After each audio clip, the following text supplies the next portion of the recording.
Welcome back to Aspirations, career advice for your life. I'm Mina joined by my co-host, Merna, and we're sitting with another great professional, Miss Rita Yousseff. Rita Yousseff is a physician's assistant, also known as PA, in the professional world. Super knowledgeable about the medical field, and we're very excited to learn more about her career choice as a physician assistant. Thanks for being here. Thanks for having me.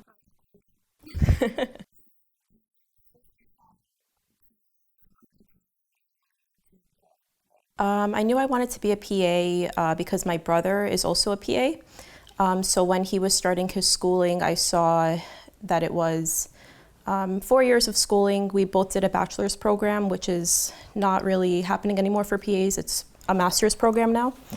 And that the work afterwards would be similar to a doctor, but with a better work-life balance. So that's what made me interested in it. And what was the pathway to get into it? So for me, I was in a bachelor's program. Yeah. So it was 2 years of pre-PA studies, and then 2 years of 1 year of didactic classes, and then 1 year of rotations.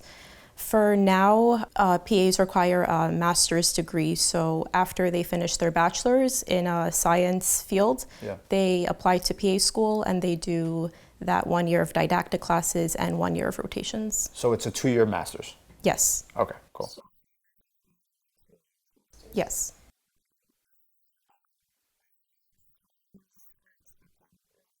Yeah, so the loans vary on where you go. If you're doing, a CUNY, SUNY, or a private school, that will greatly vary your loans and also the financial help that you get through scholarship.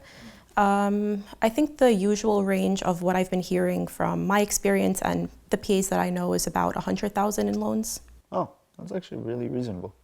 So for about 6 years, people are graduating about 100, 120, something like that? I'm speaking up based on my 4-year experience. Right. It'd probably be a little bit more based on the master's as well accounted for. Did the program? Yeah. Yeah, that makes sense. So can you just kind of describe what your day-to-day looks like? So I work in internal medicine and I do night shift at a hospital. So my day starts with getting sign out from the previous shift. And they basically tell me a little bit about the patient, why they're coming in, what's their diagnosis, what's their plan of care, and things that I have to follow up on. After that, I make my list and I chart review my patients. I go through their lab results, their orders, their imaging, read their notes from their doctor and their different specialties that we consulted for them. And I make sure that I understand why the patient is here, what we're doing for them, and what we have to follow up on. After that, I'm just putting out different fires on the floor. Nurses will message me about a patient's blood pressure that is uncontrolled or that a patient has a new fever and that we have to work up and find what's the cause of the fever. And then we get admissions from the emergency room. So these patients are newly admitted, they're coming in, and we write up their plan of care. So we put in, why the patient is coming in. We consult the specialties that have to be consulted. We order them whatever medications they take at home and their medications that we're going to start them on, whether it be antibiotics or to treat whatever they're coming in for.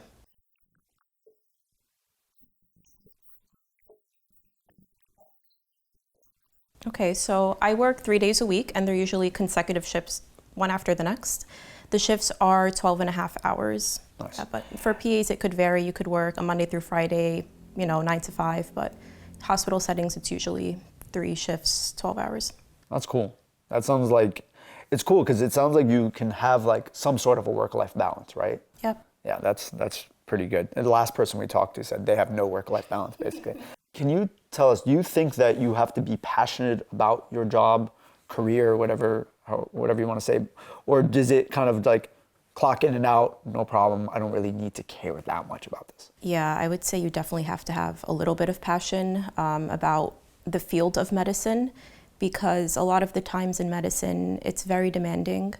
A lot of the time, there's no thank you from the patient or the family or the team that you're even working with.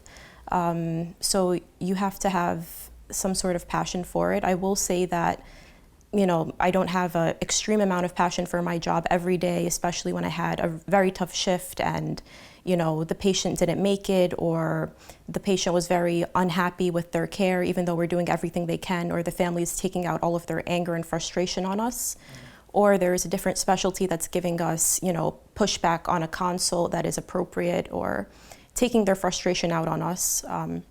So yeah, the passion varies, but I think when I look back on my career and I, go home at the end of the day, I'm like, okay, I am passionate about my career. It just, I need to have some thick skin sometimes.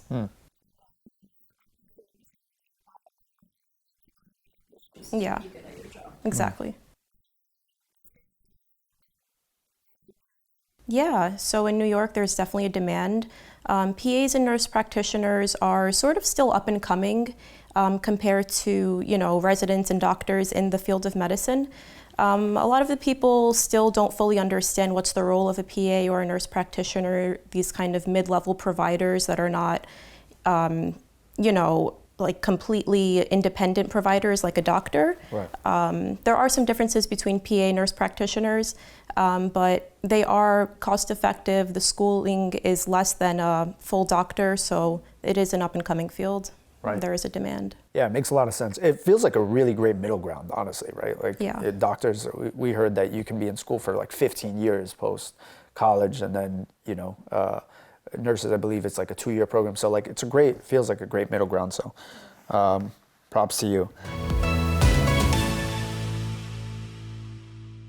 What is something that you love about your job, and what's something you dislike about it? So what I love about my job is definitely that work-life balance, like you mentioned, working those 3 shifts, and then I usually have 4 days off in a row to rest and recover and, take care of whatever needs to be taken care of, live my life. I do like working the 3 consecutive shifts because I like to really know my patients and understand them.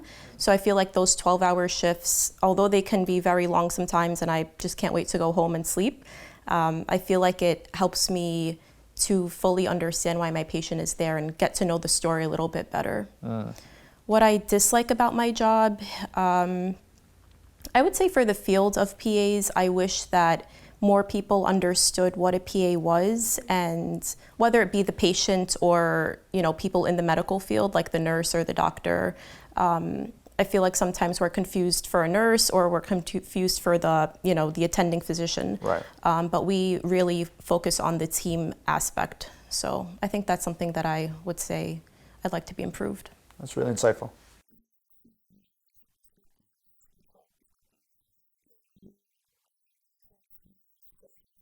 So I think, everyone that works in the field of medicine really remembers that Jesus is the ultimate healer.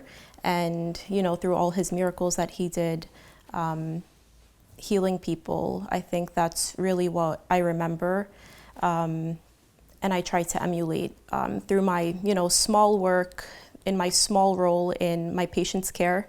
What we're here to do is to heal our patients. And a lot of the times I rely on God's strength, on God's help, on Christ's ultimate healing. And sometimes I pray for my patients, like, we're doing all we can, but you're not responding. And, your family's suffering so much. So I pray for their healing and for God to strengthen their family as well. That's beautiful. And this is something that all our viewers really love to learn.